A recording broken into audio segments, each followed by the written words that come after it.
प्रिय छात्रों, हिंदी के इस शिक्षण सत्र में आपका हार्दिक स्वागत है। आज हम काव्यखंड के अंतर्गत पुनर्मिलन कविता के 10वें एवं अंतिम भाग का अध्ययन करेंगे। कामायनी महाकवि जयशंकर प्रसाद द्वारा रचित छायावादी युग की सर्वश्रेष्ठ कृति है, जिसमें आधुनिक जीवन की प्रमुख समस्या का समाधान प्रस्तुत करने का कवि ने सफल प्रयास किया है। आधुनिक मानव के पास धन की प्रचुरता तो है, किंतु उसके जीवन में सुखों का अभाव है। यद्यपि विज्ञान ने पर्याप्त प्रगति कर ली है, किंतु मानव को जिस आनंद की खोज है वह आज तक उसे प्राप्त नहीं हो पाया है। कामायनी उसी आनंद को पाने का एक सहज मार्ग सुझाती है। कामायनी में प्रसाद जी ने यह संदेश दिया है कि यदि हम विश्व बंधुत्व की भावना से कार्य करें, अपने कथनी और करनी को एक रख सकें और आपस में प्रेम पूर्वक भाईचारा से रह सकें, तो कोई कारण नहीं कि हम वास्तविक आनंद को प्राप्त न कर सकें। और इसकी शुरुआत हमें अपने ही घर परिवार से करनी होगी, जहां से आनंद की किरण प्रसारित होकर समाज, राष्ट्र एवं विश्व कल्याण के मार्ग को आलोकित कर सकेगी। आइए छंद देखें। माँ जल दे कुछ प्यासे होंगे, क्या बैठी कर रही यहाँ, मुखर हो गया सूना मंडप, यह सजीवता रही कहाँ। आत्मीयता घुली उस घर में, छोटा सा परिवार बना, छाया एक मधुर स्वर उस पर, श्रद्धा का संगीत बना। संकेत और संदर्भ प्रथम भाग की भांति लिखें। प्रसंग: श्रद्धा, मनु एवं कुमार के पुनर्मिलन से निर्मित परिवार में आत्मीयता का भाव भरने से आनंद का सागर पुनः लहराने लगता है। प्रस्तुत पंक्तियों में इन्हीं बातों का अत्यंत सुंदर चित्रण किया गया है। कठिन शब्दों का अर्थ देख लें। मुखर, मुखरित, ध्वनित। सूना, सूना माने शांत। सजीवता, जीवंतता। आत्मीयता, अपनेपन का भाव। व्याख्या देखें।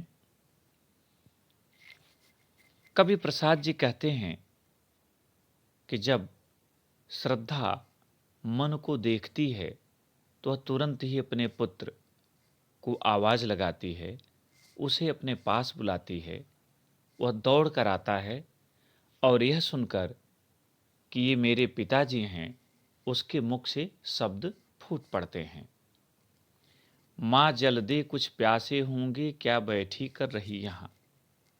पुत्र कुमार अपनी माता श्रद्धा से कहता है कि हे माँ, पिताजी प्यासे होंगे, उन्हें पीने के लिए जल दो, यहाँ पर बैठकर क्या कर रही हो। मुखर हो गया सोना मंडप, यह सजीवता रही कहाँ। कब कहता है कि बालक की मधुर ध्वनि से वह मंडप मुखरित हो गया और ऐसी सजीवता उसके पहले उसमें कभी नहीं थी।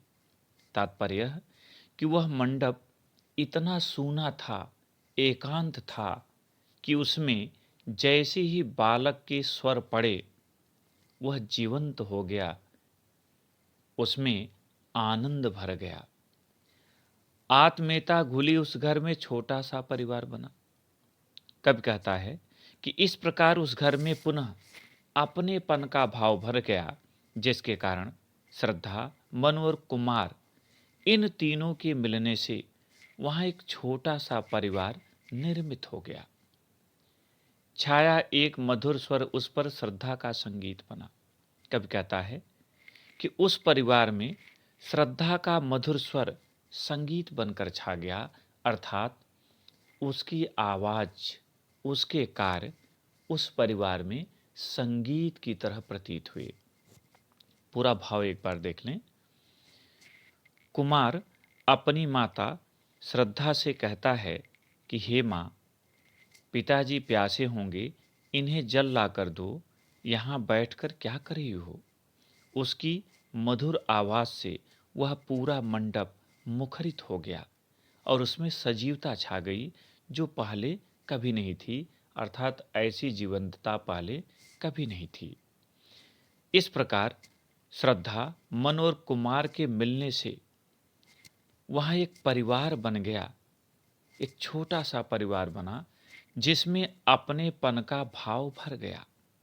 उस परिवार में श्रद्धा का मधुर स्वर संगीत बनकर छा गया। इस पर आधारित काव्य का सौंदर्य देखें। पहला, प्रस्तुत पंक्तियों में कवि ने श्रद्धा, कुमार एवं मनु के पुनर्मिलन का मार्मिक चित्रण किया है। दूसरा, रस श्रृंगार। तीसरा, छंद ताटंक मात्रिक छंद। चौथा, अलंकार अनुप्रास एवं मानवीकरण। पांचवा, भाषा साहित्यिक खड़ी बोली। छठा, शैली प्रबंध। सातवां, गुण माधुर्य। और आठवां, शब्द शक्ति अभिधा एवं लक्षणा।